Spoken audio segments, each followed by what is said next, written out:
আমাকে রেখে একা একা ঘুগনি খাচ্ছে। দেখো গাইস, এই বাজারে আসলে ঘুগনি দেখলেও মাথা ঠিক রাখতে পারে না। আবার নিচ্ছ?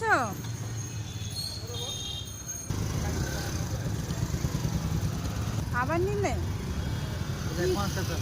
হ্যাঁ? মানে মানে একটু ডিসকাউন্ট পেলে সেখানেই করতে হবে, তাই তো? 10 টাকার 1 প্লেট পেয়ে গেলাম। এটা তো তোমার এখন বেশি হয়ে যাবে, আমি দেখতে পাচ্ছি।